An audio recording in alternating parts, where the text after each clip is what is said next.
Hello everybody, welcome to the Wonky Angle, where I talk about electronic music, both new and old.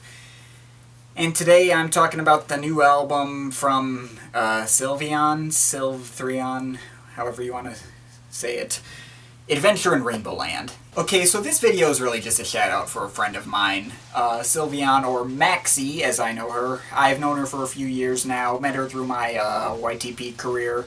Been following her on Twitter since she started up the account, and, been weird. Never mind that, though. Let's talk about this new album. Apparently this falls under the genre known as speedcore, which is admittedly a genre that I have no experience in. When I downloaded this album, she marked Wanderlust by the Quick Brown Fox and Cover Your Ears by Algorithm Dude as recommendations, so I checked those out too. That's what I'm going by for what this genre is supposed to be about, I guess. I checked them out, and,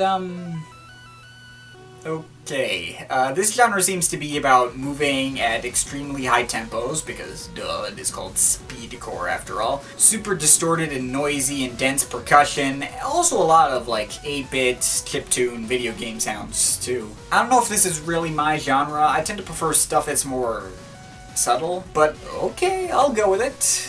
There was definitely some neat melodies in both of these recommendations, even if I came out with both of them thinking, okay, this music is like, this feels like music made by deranged lunatics who had 17 cups of coffee and then did cocaine or something. I'm imagining people running around like idiots with giant creepy grins on their faces like,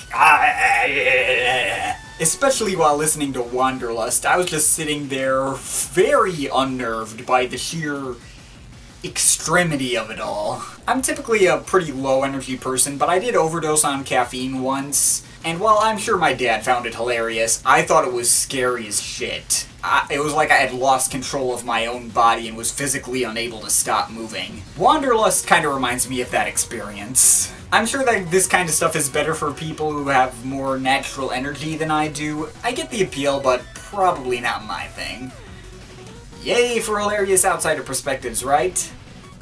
Well, the good news is Maxie's album isn't quite as extreme as the recommendations she gave, so I think because of that I was able to get into it a little more easily. The tempo is still super fast, obviously, but more in the ballpark of like the drum and bass stuff from Aphex Twin's Drux or something. Being of a much smaller scale, I think I found it easier to wrap my head around. The melodies aren't quite as creepily cheery and happy, but they are all still quite good melodies. The first 3 tracks on here are especially well done in this department. Really liked all of them. There are moments like the Amen breaks being distorted into oblivion on ultradrive that are still pretty extreme, but at least I felt like it was a bit more down-to-earth than, like, Wanderlust. The second half of the album was definitely a little less accessible. The track Lust in Time was not as melodic and was really more like some kind of Aphex Twin demo track. Intense percussion, atonal acid house synths. There was also stuff like the changing cassette tape sound effects, and Monty Python sample was pretty cool too. But then the last 2 tracks really caught me off guard.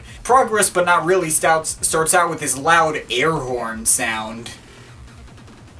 Personally, I've never liked that sound effect, and I was under the impression that Maxie didn't either, but apparently not. I don't know. It is totally possible I just don't get it because I, like, don't listen to very much of anything in this genre, but whatever. The rest of this track is pretty good, though. Some cool melodies, which almost get buried under the dense layers of percussion, but not quite. And I didn't really care for the last track all that much. There were some voice samples on here that I found to be a little annoying, and it's also probably the most abrasive track on here, both melodically and through the even more distorted and squished percussion than usual. And as a side note, this album is also really short, like only 12 minutes long. Granted, Wanderlust and Cover Your Ears were only a little over 20 minutes each, but this one's really more like an EP, really.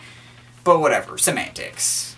I did quite enjoy this album. Again, I don't listen to this kind of music much, so you can take whatever I say with a grain of salt, but I suppose this could make as a good, like, gateway album for getting into this genre, being a bit more accessible than those other ones.